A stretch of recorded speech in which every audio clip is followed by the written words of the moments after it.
All right, so get this. We're taking a deep dive into the Codex Gigas, Oh, you mean better known as the Devil's Bible? the Devil's Bible, Yeah. you know? Spooky stuff. Yeah, and you've given me some really fascinating research on this. I'm already getting goosebumps. It's one of those historical artifacts that just grabs you, you know? Mm. A book that's been shrouded in mystery and controversy for centuries, and we're about to kind of unpack it all. Yeah, so let's start with like the basics. What exactly is the Devil's Bible? Set the scene for us a little bit, and like why has it earned such a sinister nickname? Okay, so picture this. Okay. A book so massive, it takes 2 people to lift. Wow. It measures over 3 feet tall, and it weighs a staggering 165 pounds. 165 pounds. We're talking the largest surviving medieval manuscript in the world. That's heavier than most people I know. I know. No wonder it's called Gigas. Right. But it's not just about size, right? Yeah. It's the contents of this book that really kind of pique the curiosity. Yeah, absolutely. The Codex Gigas contains the entirety of both the Old and New Testaments, which is rare enough in and of itself. Right. But then it gets really interesting. You'll also find historical chronicles, medical treatises, and even a section dedicated to magical formulas and spells. Hold on, spells. Now, that's not something you find in your average Bible study group. Right. I'm sensing a story here. There's a pretty persistent one. Okay. There's this popular legend about a monk who was facing a sentence of being walled up alive. Oh, wow. And he made a deal with the devil to save his skin. Oh, that's a pretty desperate situation. Yeah. What was the bargain? So the monk promised to create this epic book encompassing all human knowledge in a single night. In one night. In exchange, the devil would set him free. Wow. And supposedly, the monk kept his end of the bargain, even going so far as to include a full-page illustration of his supposed benefactor within the book itself. And that's where the Devil's Bible name comes from, right? Right. But is there any truth to this tale, or is it just medieval folklore? Well, that's where things get really fascinating. Okay. Experts have analyzed the ink and handwriting of the Codex Gigas, and their findings are both intriguing and perplexing. Okay, let's dive into the details a little bit. What have the experts uncovered? So first, the consistency of the ink throughout suggests the entire manuscript was written in a relatively short period of time. Okay. Now, some folks use this to support the written in one night legend, but there's a catch. I'm all ears. Realistically, Yeah. even with supernatural help, Yeah. writing a book of this magnitude would take years. Right. Experts estimate it would take a single scribe at least 30 years to complete such a work. So the ink points to a short time frame, but not that short. Not that short, no. Yeah. It would have to be some pretty powerful ink Yeah. to make that happen. What about the handwriting itself? Does that offer any clues? Well, the handwriting is incredibly uniform, Yeah. suggesting a single author for the entire text. But here's what's truly captivating. The writing style is completely unique, unlike any other known script from that period. Okay, so we have a massive, one-of-a-kind book written in an equally unique script, possibly in a very short amount of time. That's a lot of intrigue packed into one manuscript. But let's talk about that infamous devil illustration. What sets it apart from your typical depictions of the devil? Well, it's not your typical red-skinned, pitchfork-wielding image. Right. This devil is almost humanoid, but with horns, claws, and scales that are much more reminiscent of a dragon. A dragon. That's a curious detail. Yeah. It makes me think of all those ancient myths and legends we've explored, like the stories of serpent-like beings in cultures all over the world. Exactly. Yeah. Think about it. We've seen figures like dragons or serpent deities in ancient Mesopotamian myths, Yeah. Norse legends, even biblical accounts. Right. That makes you wonder if there's a deeper connection there. So you're saying that the devil depicted in the Codex Gigas might not be a wholly unique concept, but rather part of a larger tapestry of mythology and symbolism? It's a possibility worth considering, you know. Right. These recurring serpent-like figures often represent power, Yeah. wisdom, or even primal chaos. Okay. It challenges our assumptions about good and evil and how these concepts might be perceived differently across cultures and belief systems. That's a pretty profound thought. It seems like the Devil's Bible is more than just a spooky book. It's like a window into the human psyche and our attempts to grapple with the big questions about good and evil and our place in the universe. Precisely. Yeah. And there's one more element that adds fuel to this fire. The legend of the curse associated with the Devil's Bible. Oh, a cursed book. That's right up my alley. Tell me more. Okay, so Yeah. legend has it that misfortune befell those who possess the Codex Gigas. Oh, no. The monastery where it was created allegedly went bankrupt. Jeez. Another monastery that housed the book was hit by the Black Death, and even kings who owned it supposedly met with unfortunate ends. Yikes, that's some serious bad luck. It makes the book sound like a medieval version of the One Ring from Lord of the Rings. Like a powerful artifact with potentially devastating consequences. Yeah, it's a captivating narrative, for sure. Where? But we have to be careful not to confuse correlation with causation. Right. Just because these unfortunate events happened Yeah. doesn't necessarily mean the book was the cause. Right. Our brains love to find patterns, especially when dealing with something as mysterious as the Devil's Bible. Right. It's easier to attribute these events to a curse than to random chance. Exactly. Humans are hardwired to seek meaning. Yeah. And it's tempting to assign significance to objects, particularly those as striking and unusual as the Codex Gigas. That makes sense. But the curse definitely adds to the mystique, wouldn't you say? Without a doubt, it plays on our primal fears and fascination with the unknown, and it's a reminder of the enduring power of storytelling, how a good narrative can shape our perceptions and interpretations. So we've got the book, the legend, the mysterious handwriting, the dragon-like devil, and a potential curse. What else is there to uncover? Well, there's the intriguing concept of selling one's soul to the devil. Right. Remember in the legend, the monk makes a pact with the devil to save his life, seemingly sacrificing his soul in the process. That idea of a soul subscription is really interesting. It's Yeah. like, sign here for eternal damnation and I'll grant your wish. That's right. But I think there's a deeper meaning to unpack here beyond just a supernatural transaction. I agree.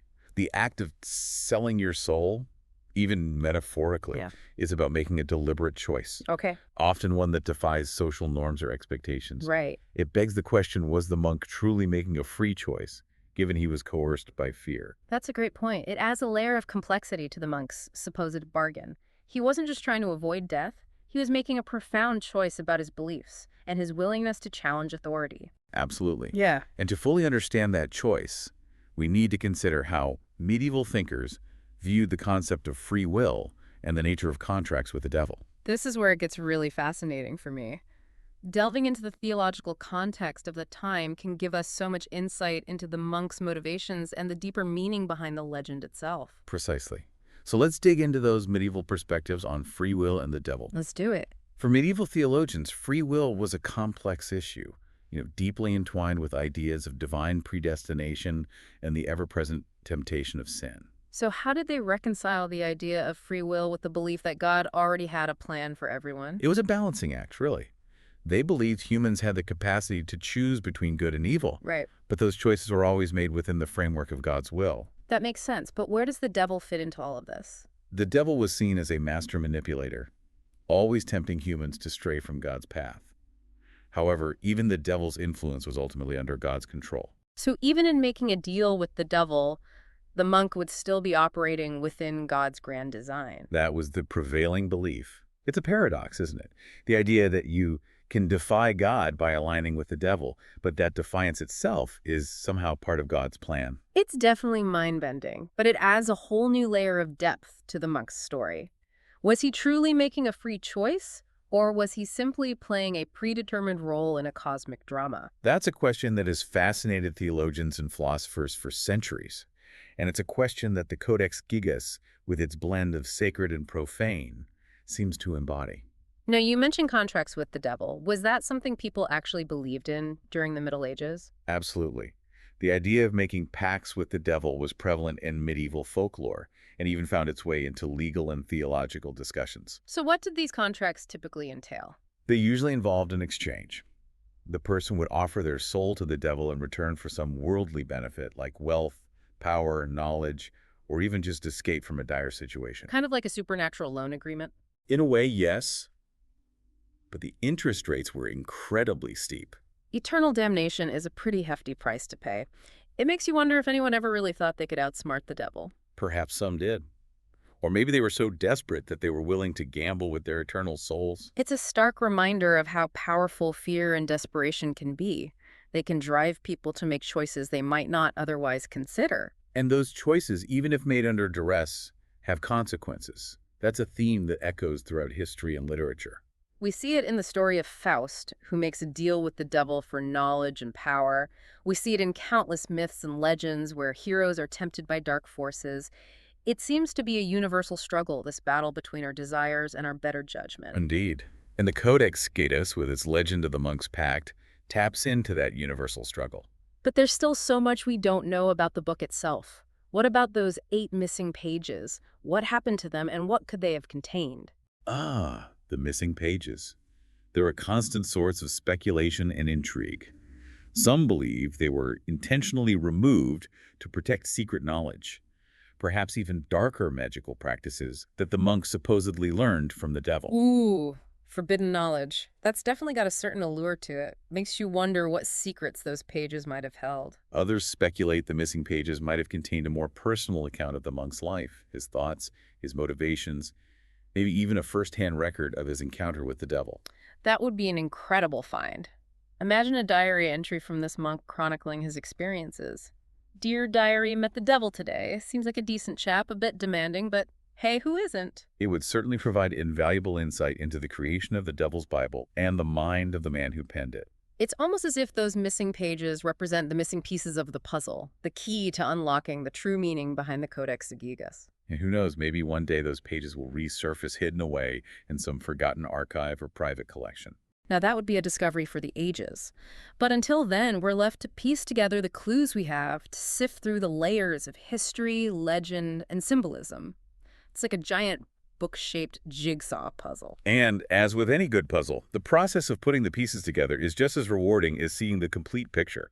Speaking of putting pieces together, let's revisit that connection you made earlier between the devil's image and dragons. It really captured my imagination. Yes, the image of the devil in the Codex Gigas, with its reptilian features, does share a striking resemblance to depictions of dragons and serpent-like deities across various cultures. It's as if the artist back then was tapping into some kind of universal archetype, a primal fear or fascination with these powerful, often chaotic beings. Exactly, and it raises the question, could these figures, despite their different name and cultural contexts, represent something deeper, a shared human experience or understanding of the forces that shape our world? It's like we're all telling different versions of the same story, a story about good and evil, creation and destruction, the struggle between order and chaos.